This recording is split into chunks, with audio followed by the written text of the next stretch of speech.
এ আমার বাজান বুঝবা না কেমনে রে আপদ। গত 3 বছর আগে আমার এক মাহফিল ভোলা তো আমার থেকে আপনারা ভালো জানেন, আপনাদের পার্শ্ববর্তী এলাকা, দ্বীপ, চতুর্দিকে নদী আর নদী। এই ভোলায় নদী ছাড়া যাওয়া যায় না। ভোলার মাহফিলে গেলে রাতের বেলায় বাসায় ফিরা যায় না, ঢাকাও আমরা ফিরতে পারি না, রাত্র থাইকা পরের দিন আমাদের ফিরতে হয় দিনের বেলা। 3 বছর আগে এক মাহফিলে আমি 2 দিন ব্যাপী মাহফিলে গেলাম। রাতের বেলা ঘুমাইলাম। মাদ্রাসার মুহতামিম, হেফজখানার 2টা বাচ্চা এবং এলাকার স্কুলে পড়ুয়া একটা বাচ্চা, 3 জনের দায়িত্ব দিছে আমার সেবার। কোথায় ঘুমামু, কোথায় খামু, কি দরকার ওরা খবর রাখে। স্কুলে পড়ুয়া ছেলে যেটা, ওর বাসার মধ্যে আমার ঘুমানোর কথা, ওই বাসায় আমি ঘুমাইলাম। মাদ্রাসার 2টা বাচ্চা সহ ওরা আমার মশারি টানায়া যা যা দরকার সব দিয়া চলে আসছে। ফজরের পর আমি ওই মসজিদে যখন ফজরের নামাজ আদায় করলাম, ওই 3 জন যারা আমার খেদমতে আমার কাছে গিয়া কা, উস্তাদ আপনার জন্য তো গাড়ি রেডি, আপনাকে নিয়ে বেদুরিয়া ফেরিঘাট যাবে, আপনি রেডি হয়ে যান। এই কথা বলতেছে আর বলতেছে হুজরা খানার মধ্যে ইমাম সাহেব আপনার জন্য, হুজুর বড় হুজুর নাস্তার ব্যবস্থা করছে, আপনারা সালাম জানাইস। আমি যখন উঠতেছিলাম আমি হঠাৎ তাকায় দেখি 2টা ছেলের মধ্যে একটা ছেলের গাল বায়া বায়া চোখ দিয়া পানি পড়তেছে। 9 কি 10 বছরের বাচ্চা, হেফজখানায় পড়ে। যখন ওরা নিয়ে আমার রুমের মধ্যে বসাইয়া দেখলাম পিরিচ দিয়া ঢাকা নাস্তাগুলো খুলতেছে আমার খাবারের জন্য। যেই ছেলেটার চোখ দিয়া পানি পড়ে নাস্তার পিরিচ খোলে আর দেখি আমি তাকাইছি ওর চোখের দিকে, দেখি এখনো টপ টপ করে গাল বেয়ে পানি পড়তেছে। আমি কিসের নাস্তা খাবো, ছেলেটাকে ডাক দিয়া বললাম, বাবা পেটে ব্যথা করে নাকি, না শরীর খারাপ, না অসুস্থ, না রাগ করছে, কেউ মারছে নাকি, কাঁদো কেন, তোমার নাম কি? ছেলেটা আমার ডাক দেখা অবস্থায়, আমার নাম আব্দুল করিম। আমি ডেকে বললাম, ও বাবা আব্দুল করিম, বুঝলাম তোমার নাম আব্দুল করিম, তাহলে কাঁদো কেন? কেউ তোমাকে রাগ করছে নাকি, ক্ষুধা লাগছে, না তোমার পেটে ব্যথা? কথাটা জিজ্ঞাসা করার সাথে সাথে 2টা চোখ দিয়া দেখি অজরে পানির ফোঁটা গড়াইতেছে, হাত দিয়ে এইভাবে করে ডেকে রাখছে। ও শরীর থরথর করে কাঁপতেছে, আরো জোরে জোরে কাঁদতেছে। আমি বললাম, নাস্তা পরে হবে বাবা, আগে বলো। পাশের 2টা ছেলে, আমি ভাবছি ওদের কারণে মনে হয় ওর আসল কথাটা আমার কাছে বলতেছে না। আমি ওদের 2 জনকে বললাম, তোমরা একটু বাহিরে যাও, আমি ওর সাথে একটু পার্সোনাল কথা বলবো। ছেলেটাকে কাছে ডাইকা আমি জিজ্ঞাসা করলাম, আব্বু তুমি সত্যি করে বলো তোমার কি সমস্যা, তুমি কাঁদো কেন? ছেলেটাই চোখ ডলতেছে আর কাঁদতেছে আর আমার কয়, ওস্তাদ আমার বাবা একজন জেলে মানুষ, ভোলার নদীতে আমার বাবা মাছ ধরতেন। আমার জন্মের 1 বছর পর নৌকা ডুবিতে আমার বাবা মারা যায়। আমার ছোট্ট একটা বংশ, আমার মা আমার নানি বাড়িতে থাকে। আমি একটু বড় হওয়ার পর আমার এই মাদ্রাসায় ভর্তি করছে। ওস্তাদ আমি এই মাদ্রাসায় এখন হেফজখানায় পড়ি, আমি এখন শুনাইতেছি। আমি বললাম, বাবা তাহলে তোমার বাবা মারা গেছে এতদিন আগে, আজকে কেন কাঁদো? কয়, হুজুর আমি সেই জন্য কাঁদি না, আমার ভিতরে আরো কৌতূহল, তাহলে তুমি কেন কাঁদো? ছেলেটা আমার ডাক দেয়া, ওস্তাদ আমার কান্নার কারণ হলো আরেকটা। হুজুর আমি এই মাদ্রাসায় যখন আমার মা অসহায়, আমার মা বাজারে কলস বুড়া বুড়া হোটেলে পানি দিয়া দিয়া 2 পয়সা, 1 টাকা 2 টাকা 3 টাকা 5 টাকা এটা এনে এনে আমাদের সংসার চালায়, কোনো রকমের নুন আনতে পান্তা ফুরায়। নানি বাড়িতে থাইকা আমাদের দিন কাটে। আমার বাবার তেমন সম্পদ নাই, আমাদের দেখার মতো কেউ নাই। হুজুর আমার মা এই মাদ্রাসার লিল্লা বোর্ডিং এ, যেই মাদ্রাসার মাহফিল আপনি করলেন, আমি এই মাদ্রাসার লিল্লা বোর্ডিং এ ফ্রি খানা খাই। উস্তাদ আমি নাজেরা শেষ করে যখন আমি কোরআন শরীফের সবক নিব, হেফজ শুরু করব, তখনও আমার মা জিন্দা। আমি একদিন আমার মাকে ডাক দিয়ে বললাম, মা আগামীকাল কোরআনের সবক দিবে, সব ছাত্র ভাইরা বাতাসা আনতেছে, চিরামুড়ি আনতেছে, মিষ্টি আনতেছে, ওস্তাদদেরকে মিষ্টি মুখ করে তারপরে কোরআনের সবক নিবে। ও মা পারবানি মা গো, আমার একটু মিষ্টি বা জিলাপি কিছু কিনে দিতে। ও মা, আমার মা আমার ডাক দেয়া কয়, ও বাবা বাজারে গিয়া কাজ করি, এই টাকা দিয়া চাউল কিনলে ডাউল কিনতে পারি না, নুন আনতে পান্তা ফোরায়, আমি কেমনে তোমার মিষ্টি কিনে দিব? ওই টাকাও আমার কাছে জমানো নাই। তারপরে আমার মা আমার ডাক দেয়া কয়, বাবা আব্দুল করিম মাদ্রাসায় যাও, আমি সন্ধ্যাবেলা হলেও সারাদিন কাজ করে যা পাই তা দিয়া তোমার জন্য মিষ্টি নিয়ে আমি তোমার মাদ্রাসায় আসব।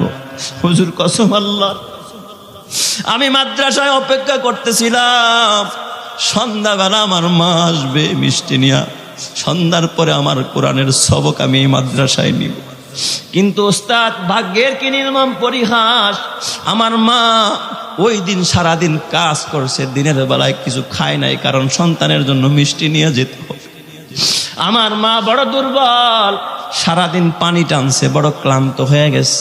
আমার মা একটু মিষ্টি কিনে আঁচলের সাথে বেঁধে, আমাকে প্রত্যক্ষদর্শীরা বলছে, আমার মা ওই মিষ্টিটা আঁচলে বেঁধে যখন আমার মাদ্রাসার দিকে রওনা, কুয়াশার চাদরে ঢাকা সন্ধ্যাবেলা, এই পৌষ মাস, আমার মা গাড়ি দেখে নাই, উল্টা দিক থেকে এক গাড়ি এসে আমার মাকে ধাক্কা মেরে রাস্তায় ফেলে দিয়েছে।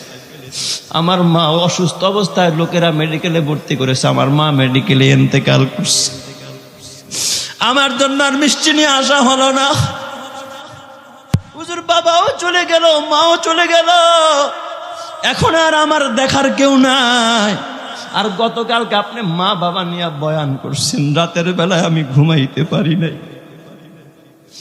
হুজুর আমার সব সাথী ভাইরা দেখি রাতের বেলায় ঘুমায়, আমি বালিশের সাথে মাথা রাখলেই দেখি চোখের মধ্যে আমার সামনে আমার মা দাঁড়ায় রয়েছে, আমার বাবা দাঁড়ায় রয়েছে।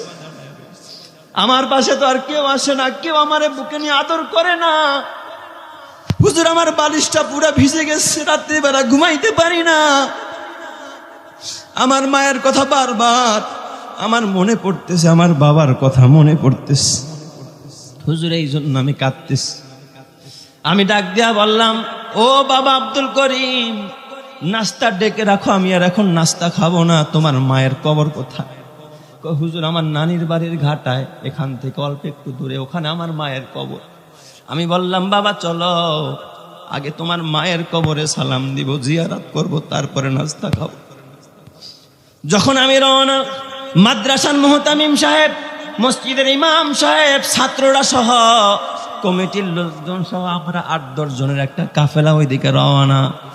যাওয়ার পরে আমি জিজ্ঞাসা করলাম, বাবা আব্দুল করিম, কোনটা তোমার মায়ের কবর? ডাক দিয়া বলে, হুজুর ওই যে জঙ্গলের মধ্যে, ওইটা আমার মায়ের কবর, পরিষ্কার করার মতো কোনো মানুষ না।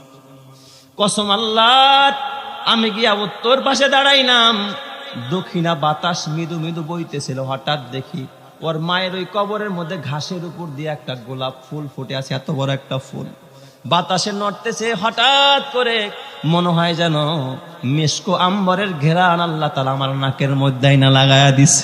সুবহানাল্লাহ। মুহতামিম সাহেবের কানের গোড়ায় মুখ লাগায় গেলাম, হুজুর দেখছেন নি কি সুন্দর ঘেরান? হুজুর কয়, মনে হয় ফুলের ঘেরান। আমি বললাম, না, এটা ফুলের ঘেরান না, এটা আব্দুল করিমের মায়ের কবরের জান্নাতি ঘেরান। চিৎকার মেরে কন্যা আল্লাহু আকবার। এ আমার বাবা, আমি আব্দুল করিমকে ডাক দিয়া বললাম, বাবা এখানে আমি হাত তুলবো না, আমার দোয়া কবুল হবে গ্যারান্টি নাই। তুমি সন্তান, সন্তানের দোয়া মা বাবার জন্য কবুল হয়, তুমি হাত তুলো। ছোট্ট বাচ্চা হাত তুলছে, ভয় পায় কি দোয়া করবে। শুধু আমি এতটুকু শুনেছি, রব্বির হামহুমা কামা রব্বায়ানি সগীরা বলে যখন কান্না আরম্ভ করছে, আর কথা বলতে পারে না, জায়গার মধ্যে বসে পড়েছে।